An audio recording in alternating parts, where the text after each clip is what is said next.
হরে কৃষ্ণ, জয় রাধেশ্যাম। আপনাদের সবাইকে আমাদের রাধাকুণ্ড শ্যামকুণ্ড গিরিগোবর্ধন জি চ্যানেল থেকে ভালোবাসার সুস্বাগতম এবং সবার ভালো কামনায় আজকে আমরা প্রত্যেকবারে যেমন প্রত্যেক মাসে দুটি একাদশীর মাহাত্ম্য আমাদের চ্যানেল থেকে আপনাদের জন্য ছাড়া হয়, তদ্রূপ আজকেও তার থেকে অন্যথা কিছু না।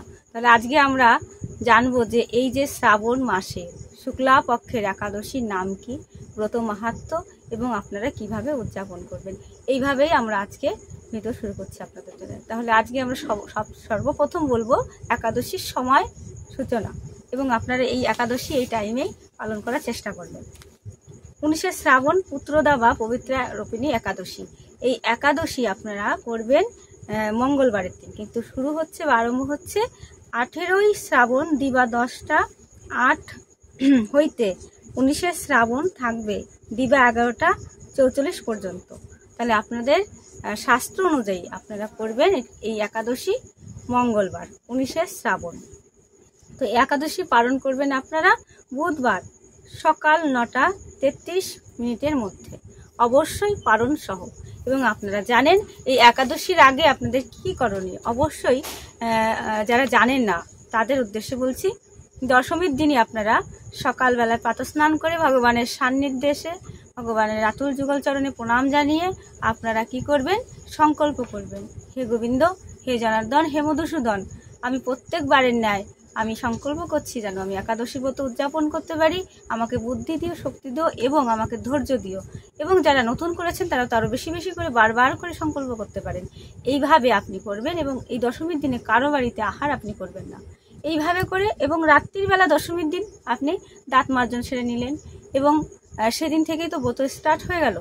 তো আপনি দশমীর দিন এইভাবে শুরু করলেন এবং দ্বাদশীর দিনে এইভাবেই করতে হবে। কিন্তু একাদশীতে আপনাকে ভগবানকে নিবেদিত প্রসাদী সেবা করতে হবে কিঞ্চিত। সেটি হচ্ছে কি, ফল হতে পারে, দুধ হতে পারে, ভগবানকে সেবা দিয়ে আপনারা প্রসাদ পাবেন। আর সারাটা দিন ব্রত কথা উদযাপন হবে এবং মাহাত্ম্য নিয়ে আজকে আপনাদের সামনে সেই আসল যে মাহাত্ম্য, যেটি না শুনলে আমাদের একাদশী ব্রত সম্পূর্ণ হবে না, সেই একাদশী মাহাত্ম্যই আমি আপনাদের কাছে তুলে ধরার চেষ্টা করছি। তাহলে এক সময় ভগবান শ্রীকৃষ্ণের কাছে আমাদের ধর্মরাজ যুধিষ্ঠির বললেন, হে গোবিন্দ, হে বাসুদেব, তোমায় প্রণাম জানাই। আমার ভগবানের ভক্তদের খুবই ইচ্ছা হয় কিছু জানার, তাকেই বলে ভক্ত। আর যে বলে আমি অনেক জানি তাকে বলে অভক্ত। তাহলে মহারাজ ধর্মরাজ যুধিষ্ঠির তাদের কত জ্ঞান ছিল, তবু প্রত্যেক দিন গোবিন্দের কাছে কিছু না কিছু জিজ্ঞাসা করত। তারা কিন্তু অনেক কিছু জানে, কখনো বলেনি আমি জানি, তো বলছে আমার জানার অভিপ্রায় আছে, মাধব তুমি আমায় কিছু বলো। তো এইভাবেই ধর্মরাজের ইচ্ছা এমনটাই ছিল যে একাদশীর কথা স্বয়ং ভগবানের কাছ থেকে শ্রবণ করবে। তো ভগবান শ্রীকৃষ্ণ বলছেন, যেমন করে ধর্মরাজ বলছে একাদশীর নাম কি, ব্রত মাহাত্ম্য কি, এই কথা আমার কাছে আপনি বলুন, আমি মনোযোগ সহকারে ভক্তি সহকারে শ্রবণ করতে চাই। তো ভগবান শ্রীকৃষ্ণ বললেন, এই যে শ্রাবণ মাসের শুক্লাপক্ষের একাদশী পবিত্রা রূপিণী একাদশী, বা অনেকে পুত্রদা বলে গণ্য করেছেন, তাই না? ধর্মে আমরা এটা জানি, শাস্ত্রে এটা আমরা পেয়ে থাকি। তাহলে এই একাদশী সর্বপাপহারিণী পুত্রপ্রদায়িনী একাদশী সকলের বাঞ্ছনীয়, তাই তো? তো আমাদের প্রত্যেকটা একাদশী তো ভালো, কিন্তু এটা হচ্ছে কি যাদের পুত্র দরকার। অনেকেই বলে না যে আমরা অনেক কিছু বুঝি, কিন্তু অনেক শাস্ত্রের মধ্যে যেটি আছে আমরা অন্য অন্য একাদশী করি, কিন্তু যাদের পুত্র প্রয়োজন অবশ্যই অবশ্যই পবিত্র রূপিণী একাদশী অবশ্যই করবেন এবং ভগবানের কৃপা অবশ্যই লাভ করবেন। তো ভগবান বলেন এই একাদশী সবার করণীয় এবং এই পবিত্র একাদশী সমস্ত পাপ থেকে আমাদের নিস্তার করে এবং আমাদের মুক্তিও প্রদান করে। তো এই একাদশীর ব্রত কথা এখন ভগবান নিজে মুখে নিজে কাকে শোনাচ্ছেন, আমার ধর্মরাজ যুধিষ্ঠির মহাশয়কে।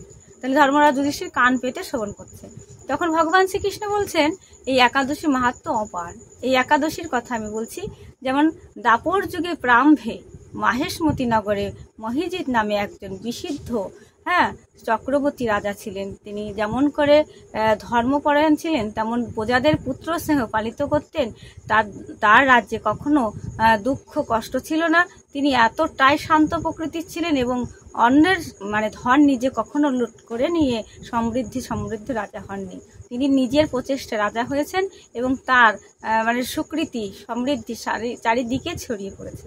কিন্তু রাজার মনে এতটুকু সুখ নেই।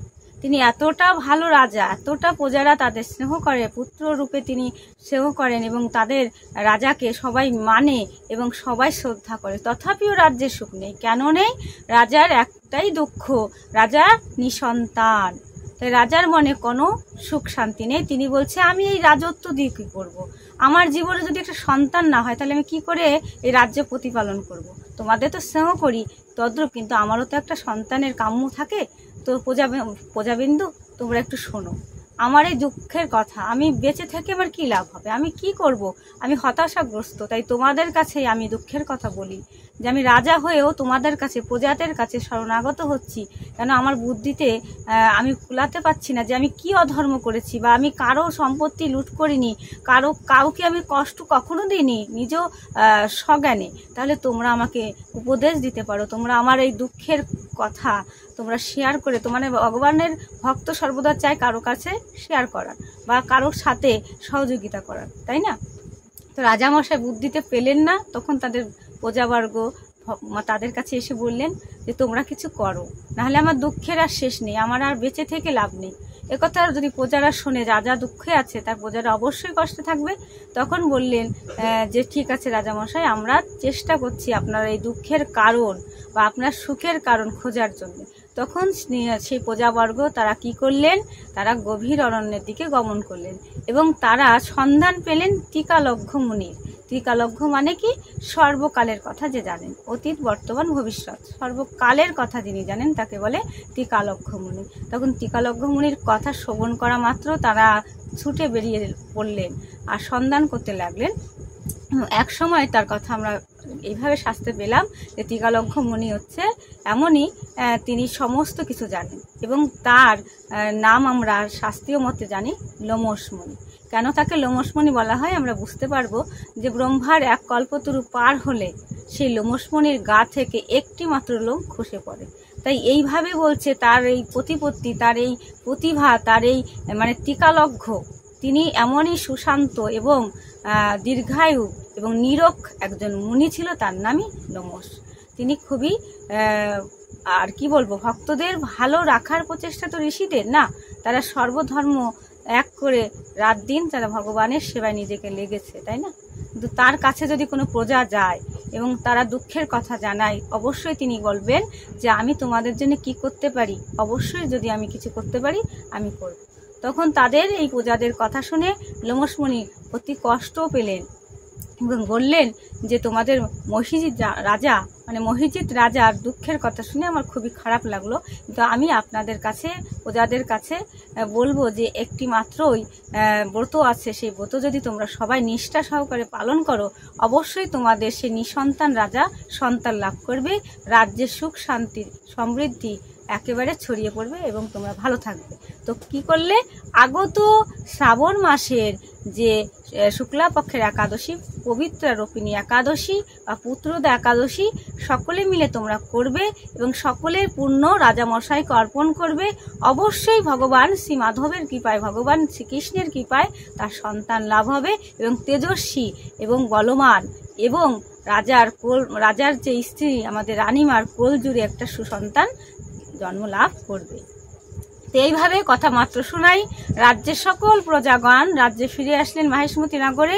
মহিজিৎ রাজার কল্যাণ সাধন অর্থে এবং পুত্র লাভ কামন অর্থে তাই তিনি কি করলেন? সবাই মিলে এই ব্রত উদযাপন করলেন এবং ভগবান এই কথার মধ্যে বোঝাতে চাইলেন নিজের ভালো কখনো নয়, অপরের ভালোটা যে করে অবশ্যই তার রাজ্যে কখনো সুখ শান্তি ছাড়া অন্য কোনো কথা আমরা শুনতেও পারবো না, আমাদের ভালো ছাড়া কোনো অভাব ও অনটন থাকবে না। তো ভগবান শ্রীকৃষ্ণের কৃপায় এবং লোমশ মুনির আশীর্বাদ পেয়ে তাদের এই সফলতা পূর্ণ হলো এবং এই একাদশীর ব্রত ফল তারা কি করলো? রাজা মশাইকে অর্পণ করলেন এবং অবশ্যই সুসময় এসে গেল, রানীমার গর্ভবতী হলেন এবং রানীমা একসময় সুসন্তান জন্ম প্রদান করলেন। এবং এই কথা এই ব্রত মাহাত্ম্য আমরা এতক্ষণ আস্বাদন করলাম। এই ব্রত মাহাত্ম্য কোথায় উদযাপন করা আছে, কোন গ্রন্থে আছে, অবশ্যই ভবিষ্যৎ পুরাণে বর্ণিত করা আছে। এবং এই একাদশীর ব্রত শোনা মাত্র আমাদের কি হয়, বাষ্পীয় যজ্ঞের ফল লাভ হয়। অবশ্যই মা আপনারা অবশ্যই একাদশীটা করবেন, অপরকে উৎসাহিত করবেন। এবং এই একাদশী পাঠ ও শ্রবণে আমাদের কি হয়, ভগবান শ্রী রাতুল যুগল চরণে আমাদের ভগবানের আশীর্বাদ লাভ হয় এবং আমরা দিব্যধাম প্রাপ্ত হতে পারি। তাই জয় রাধেশ্যাম, আপনারা সবাই ভালো থাকবেন এবং আমার এই একাদশী ভিডিও সম্পূর্ণ আস্বাদন করবেন। আর আমার পাশে থেকে আমাকে লাইক কমেন্ট শেয়ার করে আমার সাথে থেকে আপনাদের ভালো হবে। রাধারানীর কৃপায়। জয় শ্রী রাধে।